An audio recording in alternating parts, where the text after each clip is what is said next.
and I thank everybody today for attending this meeting.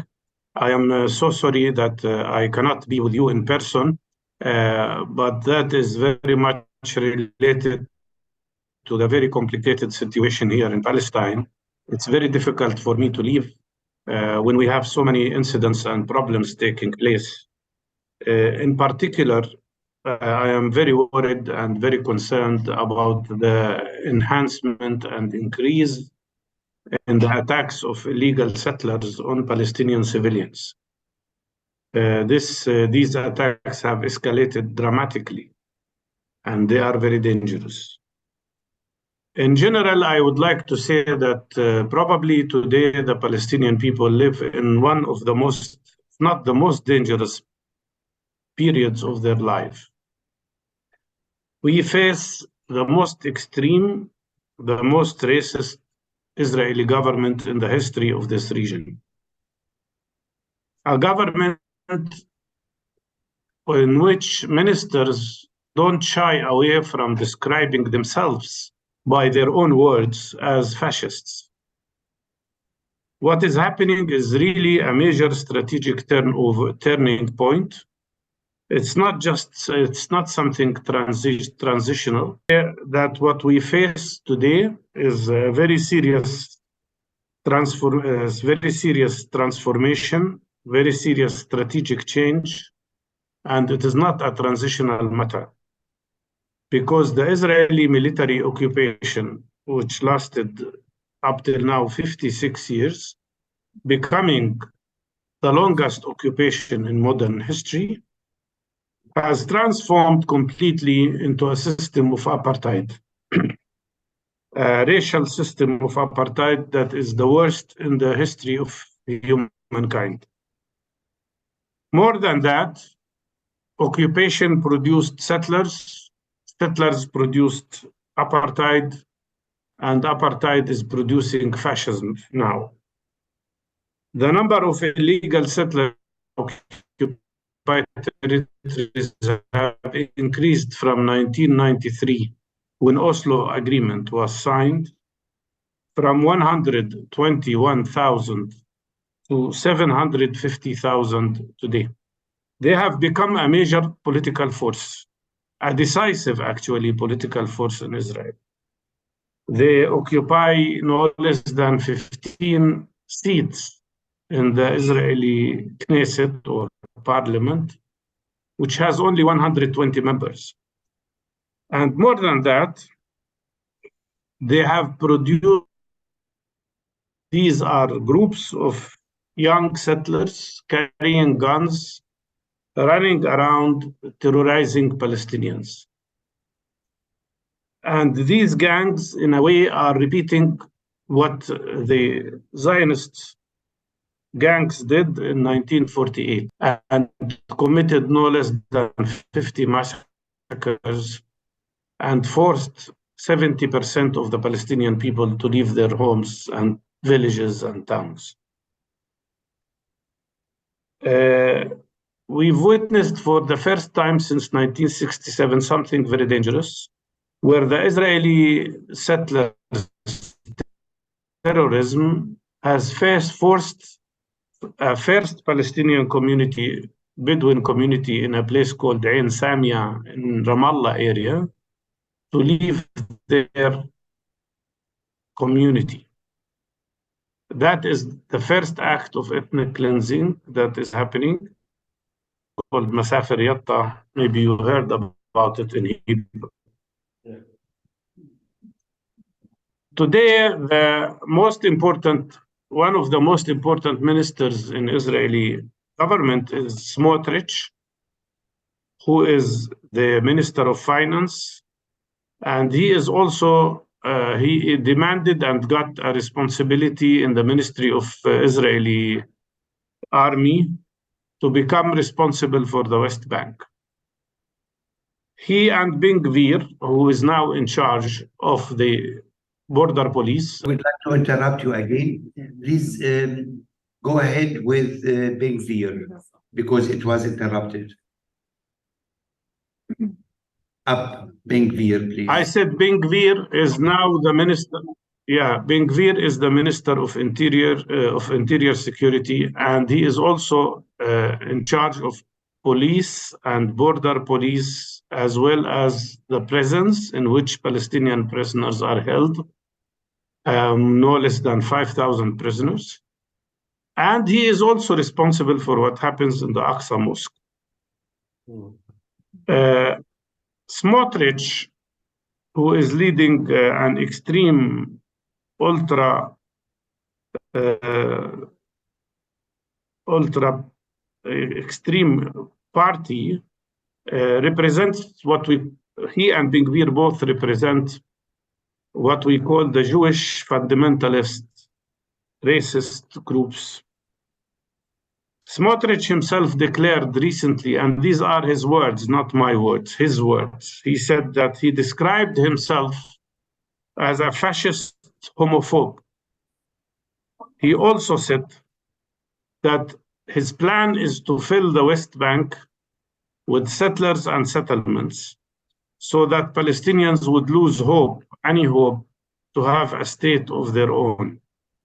And he said that then Palestinians will have one of three choices: either to immigrate out of Palestine, or accept a life of subjugation to Israeli rule, or, as he said, die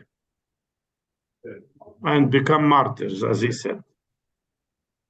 This man stood in Paris recently behind a map of Greater Israel, which included not only all of Palestinian territories, all of the West Bank and Gaza, and all of historic Palestine, but also included all of Jordan, parts of Syria, parts of Saudi Arabia.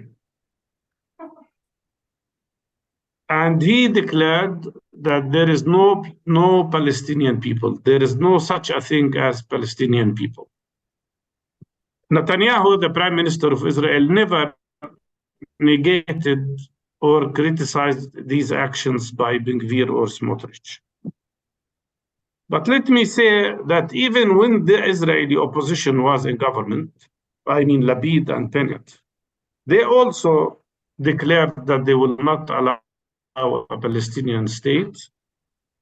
And they have blocked also any possibility of negotiations. In reality, all Israeli governments since the year 2000 have refused any Palestinian state. They said there can be no entity between the River Jordan and the sea except a Jewish state. And since they assassinated Rabin, there was no real negotiations. Officially speaking, the Israeli government stopped all forms of negotiations with Palestinians since 2014. We are talking about 9 years, actually. So what is the outcome of this? What is the conclusion about what's happening with the Israelis? I think the first main conclusion is that we are witnessing the disappearance, the vanishing of the illusion of a compromise between Palestinians and the Zionist movement.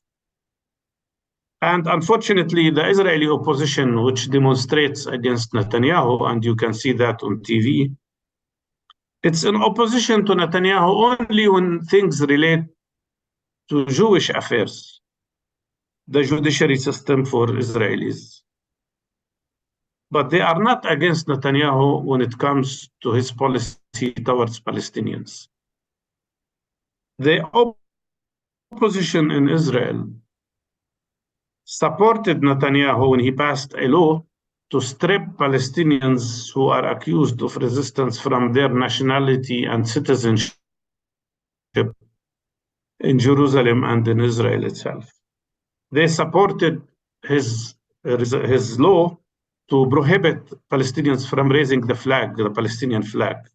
And according to that law, if it's finished, any Palestinian who carries a flag could be put in jail for 1 year. The same opposition in Israel also supported the national state law, which says that historic Palestine, the whole of historic Palestine, which they call Eretz Israel, is exclusive for Jewish people, and the right of self-determination in it is only for Jewish people. But on the other hand, they are facing a problem. And the problem is that we as Palestinians are very determined, very resilient, and we are steadfast, and we will not leave our country. The demographic problem they face is that our numbers, Palestinians now, regardless of the fact that there are about 7 million Palestinian refugees spread all over the world and not allowed to come back to their home, regardless of that, we are now on the Palestinian land. Our number is equal, if not a little bit greater than the Israeli Jewish people. To which they are responding with violence, with killing. This year alone, Israeli army killed and settlers killed 162 Palestinians, the highest number since 2005.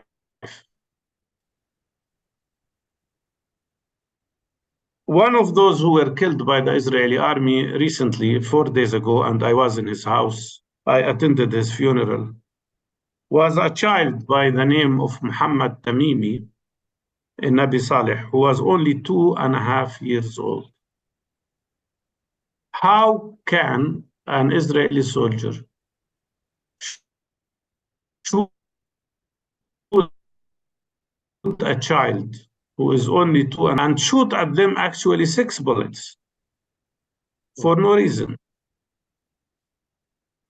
Shireen Abu Aqli, as you remember, more than a year ago, was shot to death for no reason.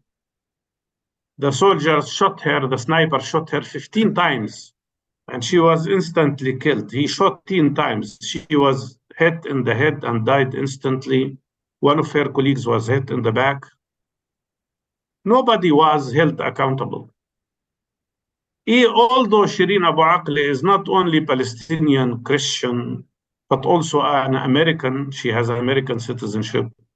And although the American senators demanded an independent investigation, Israel listened to nobody, and nobody was held accountable. Like in the case of Muhammad Tamimi, this 2.5 years old boy, nobody will be held accountable. Exactly what's happening with these snipers, because I myself experienced that in 1996 when I was attending an injured person who was bleeding. I was in my white coat, a medical doctor leading a medical team, and a sniper saw me and shot me twice.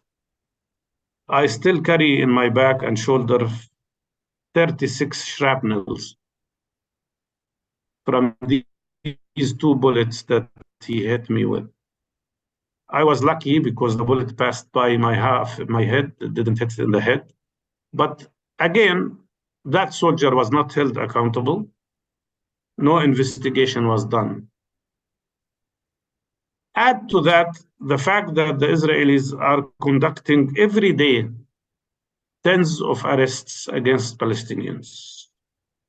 Out of the 5,000 Palestinians who are in Israeli prisons today, there are 1,000 who are under the so-called administrative detention. What does administrative detention mean?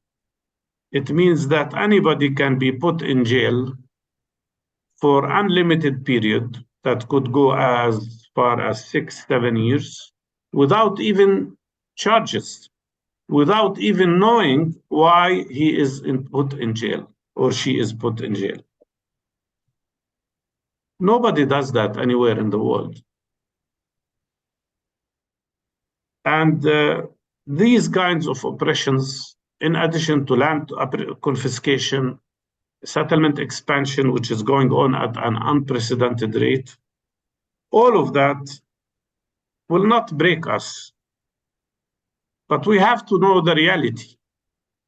The reality is that what has formed on the ground is a situation of one state, but not any one state. It's a one apartheid state with two systems of laws, civil law for Israelis and military law for Palestinians. I think the situation was very well typed by Amnesty International, by Human Rights Watch, and even by the Israeli most respected human rights organization, B'Tselem. They all reported that what we have is a very dangerous system of apartheid, which is discriminating not only against Palestinians in the occupied territories, but also against Palestinians in the diaspora, the refugees who are not allowed to come home, and against Palestinians who live in Israel itself. The reality is that Israel has killed or is killing, if it hasn't killed completely, the idea of two-state solution. Unfortunately, everything I described to you is not dealt with by Western governments. What we face in the West mainly is a policy of double standard. One can easily compare what the positions regarding Ukraine and that for Palestine. 11,000 sanctions on Russia in less than 2 months, unlimited amount of arms that are sent to Ukraine to fight back, total economic and military support. Are they doing for us? Nothing. 75 years of NAKBA, of ethnic cleansing, 56 years of occupation, and a very clear system of apartheid, and nothing is done. Not only that, we face a strange situation by certain politicians where we are blamed for resisting injustice.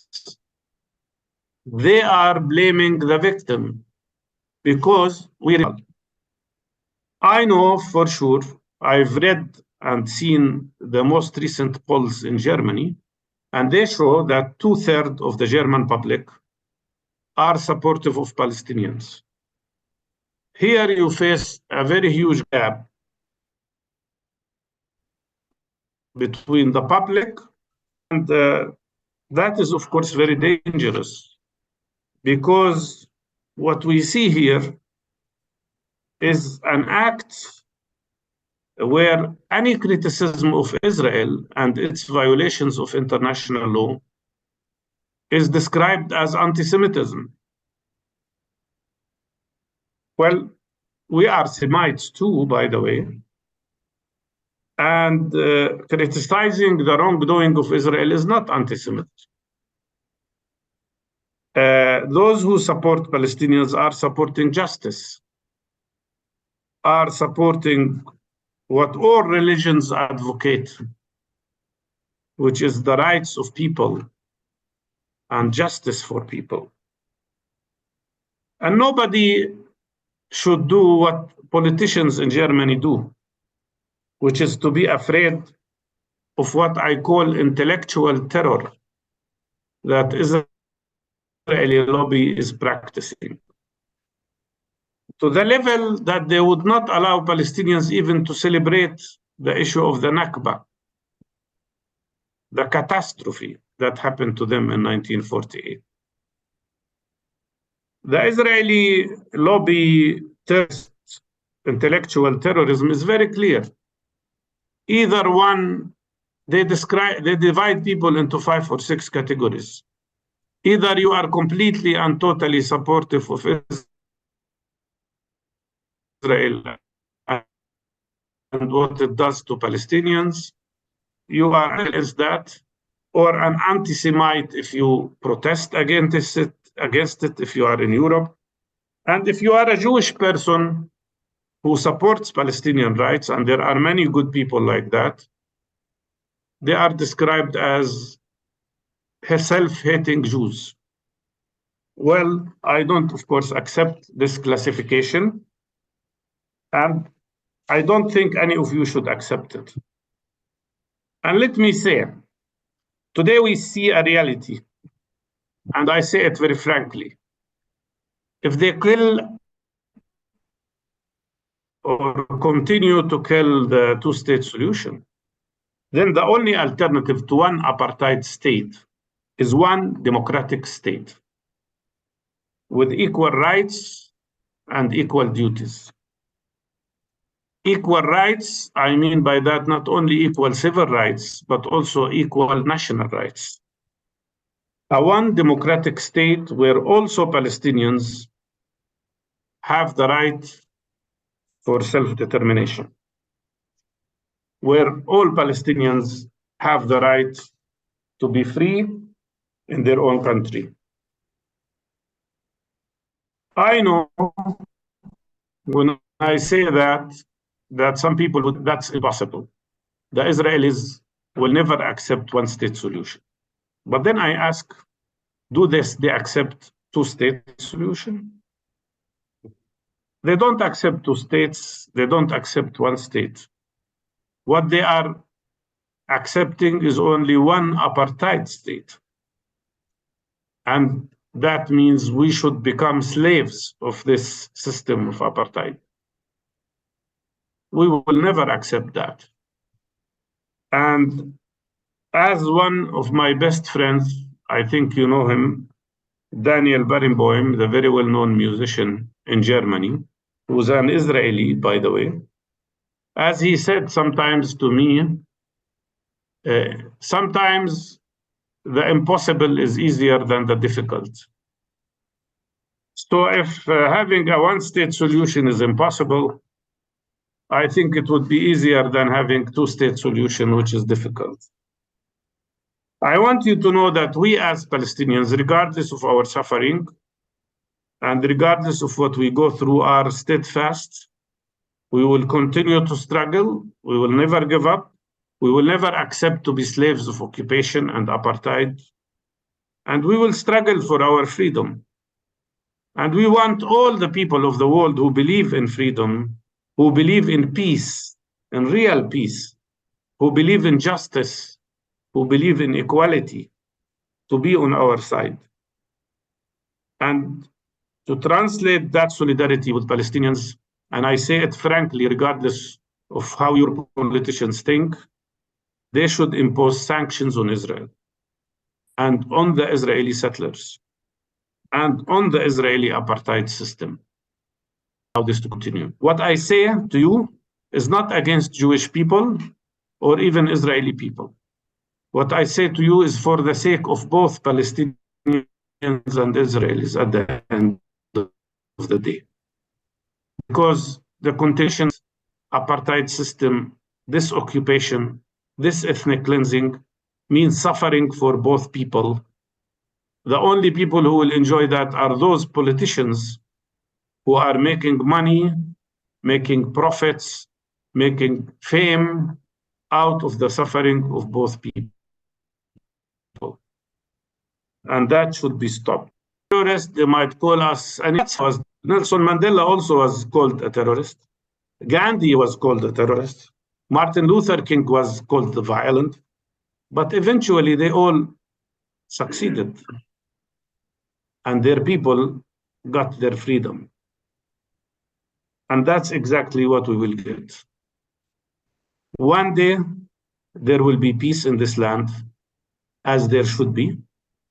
One day, and that's my dream, you will see Jewish people praying freely, Christian and Muslim Palestinians and Christian and Muslims from all over the world pray freely in Jerusalem. People will have equality. You could see a Palestinian child and a Jewish girl playing together in a state that respects the rights of everybody. That will happen, I am sure. I can't say when, but I know it will happen. And there is nothing in the world that can stop us, the Palestinians, from struggling for our dream, for our rights, and for our freedom. Thank you so much.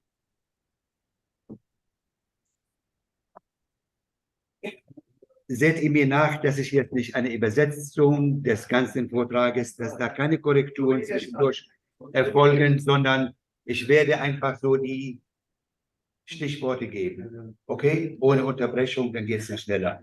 Also, Dr. Barghuthi sagt, er wäre gerne hier gewesen, physisch, nicht per Zoom, aber unter diesen Umständen, die gerade jetzt herrschen, war es ihm nicht möglich, hier hinzukommen, zu uns zu kommen. Die israelische Regierung, deren Mitglieder selbst sich selber als Rassisten bezeichnen, beherrschen dieses Land mittlerweile. Die israelische Militärbesatzung dauert an. Es herrscht eine Apartheid, das Schlimmste, was die Menschheit überhaupt produziert habe. Es geht um Faschismus. Seit 1993, als erst 120 Siedler lebten in der Westbank, sind es mittlerweile über 750 jüdische Siedler. 1000, ja. Und mittlerweile stellen diese hier mit ihren Führern, politischen Führern, die größte politische Kraft in der Knesset und in der Regierung. Sie lassen die jungen, militanten Siedler bewaffnen. Die attackieren Palästinenser und führen einen Kampf ähnlich dem von damals bei der Gründung des Staates Israel 1948, als die Palästinenser vertrieben und in die Flucht vertrieben wurden. Vor kurzem noch in bei Ramallah ist eine beinahe ethnische Säuberung erfolgt. Die Minister, die jetzt das Sagen haben, einmal Smotrich und Ben-Gvir, der eine Finanzminister und zuständig bei der Verteidigung für die Polizei in der Westbank und Ben-Gvir als Polizeichef innerhalb der palästinensischen Gebiete und verantwortlich für alle Umstände und alle Aggressionen und Angriffe in der Aqsa-Moschee zuständig. Beide bezeichnen sich als ultraorthodoxe Juden, als Fundamentalisten und als Faschisten selbst. Faschismus, homophob.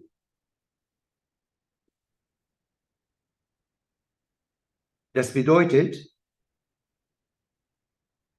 dass das Land mittlerweile jetzt so zerstückelt ist, wie wir das auch kennen. Smotrich hat sich gerade in Paris erlaubt, bei einer Rede eine Karte des Erz-Israels, Groß-Israel, Eretz ist ja das Land, einschließlich, da ging die Grenze so weit, dass eben große Teile von Jordanien, von Syrien, von Saudi-Arabien, als seien sie Bestandteile des Landes Eretz-Israel. So weit geht das. Und das auch in Paris und ohne Hinweis auf Korrektur von irgendeiner Stelle. Netanyahu hat als Ministerpräsident seine beiden Minister nie zurückgepfiffen. Das heißt, sie haben grüne Hand. Die Verhandlungen sind so gut wie nicht gestorben, aber ruhen seit 2000. Seit dem Mord an Ishak Rabin gibt es keine wahren Verhandlungen und das war, wie er sagt, auch die Politik Israels eigentlich, die Palästinenser von solchen Verhandlungen auszuschließen, nach und nach. Die Folgerung ist, was wir beobachten und was die Opposition in Israel tut, handelt es sich nur um eine innenpolitische Opposition, aber die Regierung und die Opposition sind sich einig, was in Palästina passiert und was passiert. Das Hissen der palästinensischen Flagge ist mittlerweile strafbar. Das heißt, Jugendliche oder irgendjemand, der mit der Flagge erwischt wird, kann es riskieren, dass er für ein Jahr verhaftet wird. Er ist Israel und das ist ja nach dem Nationalstaatsgesetz Israels begründet, ist ein exklusives Recht für die Juden. Und der Staat ist nicht verantwortlich für seine Bürger, sondern für seine jüdischen Bürger.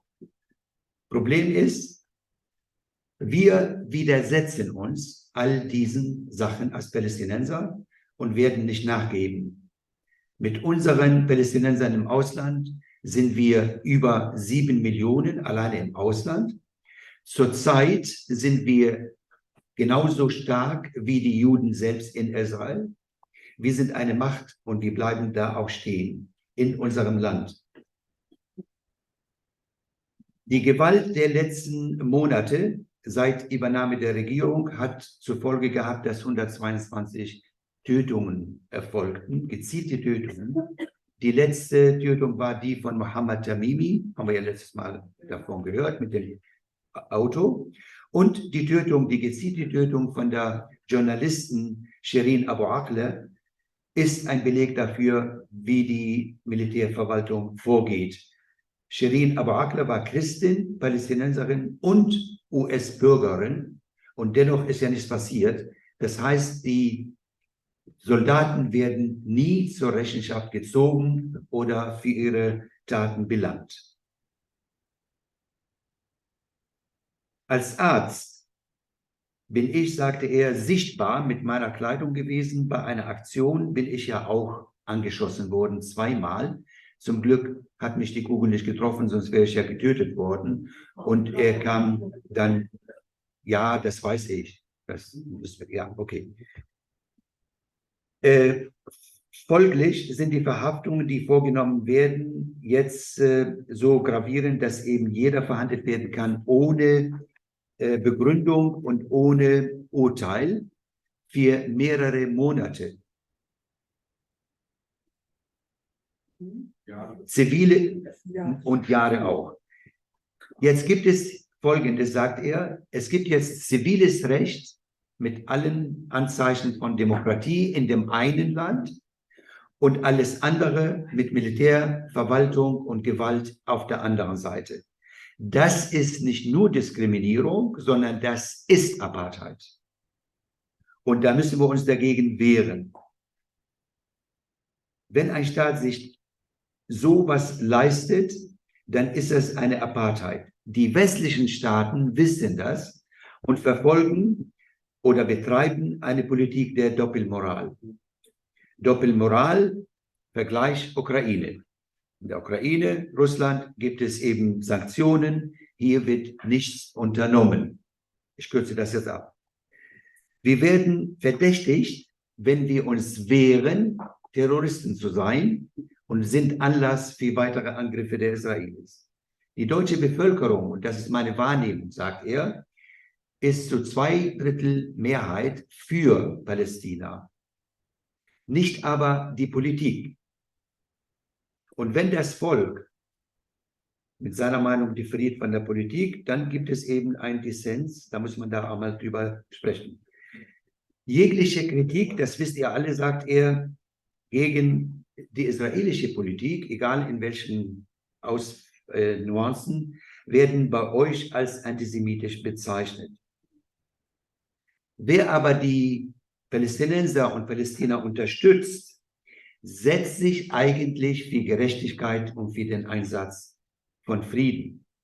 Das müsst ihr alle wissen. Also wer für sich für Palästina einsetzt, ist für den Frieden. NAKBA-Gedenken wird in Israel auch verfolgt und strafbar gemacht, mittlerweile auch bei euch. Es gibt eine intellektuelle Diskriminierung in Israel. Sogar Juden, die sich für die Sache der Palästinenser einsetzen, werden als Selbsthasser und Netzbeschmutzer beschämenderweise bezeichnet. Hier auch. Die Zwei-Staaten-Lösung ist, sagt man, sei gestorben.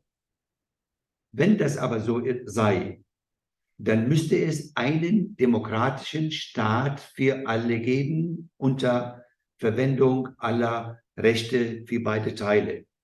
Aber die Israelis wollen das auch nicht. Also, wenn sie die Zwei-Staaten-Lösung nicht haben wollen, aber einen demokratischen Staat für beide nicht wollen, dann bleibt der Status quo erhalten, aufrecht, sodass wir eben eine weitere Apartheid und eine Diskriminierung haben. Von Boyne, kennen wir ja auch alle, sein Freund, sagte einmal in einem Zusammenhang mit einer Diskussion, das Unmögliche ist oft leichter als das Mögliche. Und deshalb glaube ich und hoffe ich, dass wir eines Tages trotz allem unter Freiheit, Gerechtigkeit und Frieden unseren Staat auch bekommen. Die Staaten, Deutschland, EU und Amerika, müssten aber dann eben den Staat Israel, die Siedler und die Apartheid stoppen, dass sowas nicht weiter verfolgt wird. Wenn ich, sagt er, etwas sage, dann ist meine Aussage niemals gegen Juden oder Judentum gerichtet, sondern ich kritisiere lediglich die israelische Politik. So, das war das Letzte. Well, the majority of Palestinians were opting for two-state solution. But now that's why an increasing number of people are now supporting more one democratic state. Well, as you can see, the Palestinian Authority is not a real authority. It's an authority under occupation. And just 3 days ago, the Israeli army came to inside Ramallah, where the authority center is, and invaded the city with 50 tanks and demolished the house and left. They invade every city practically. And of course, what we see today is the result of the big mistake that was done when they signed Oslo Agreement. When they accepted to have an interim solution without knowing the final end result and without insisting on complete and total freeze of settlement activities. Anyhow, the Palestinian Authority is continuously marginalized by the Israelis, who weaken the authority constantly. And the fact that this authority is unable to protect the Palestinian people is another factor that makes it even weaker. But more than that, this authority has become an anti-democratic entity. Since Mr. Abbas decided to cancel the elections we were supposed to have in 2021. And today we have a strange reality. We have a system where you don't have any separation between judiciary, legislative, and executive powers. Everything is controlled by a small group of people. So that's why I would say that the reputation of the authority is in very poor situation today. Their reputation is very bad among most Palestinians. And the only solution of this crisis is to have free democratic elections internally so that Palestinians would choose freely their leaders. It's not normal that we did not have any presidential elections since 2005. That is 18 years now. Mr. Abbas was elected for 4 years, not for 18 years. And I think they are not allowing elections because they are afraid of elections. They are afraid of the results of elections, which say that no party, no single party in Palestine, whether it's Fatah or Hamas or anybody else, can get majority alone, which in my opinion is very healthy because it would lead to a pluralistic democratic system. Anyhow, we have an internal crisis here. And that internal crisis can only be solved by democratic elections. I must say here to prevent these elections from happening by declaring that they will not allow elections to take place in Jerusalem. Regardless of that, we believe we can have elections also in Jerusalem without Israeli permission. We can make it an act of nonviolent resistance. Thank you very much. And all the best for you and for the Palestinian and for Palestine. And we wish to see you someday in Ramallah or here in Germany. Thank you very much. Goodbye. Absolutely. Thank you.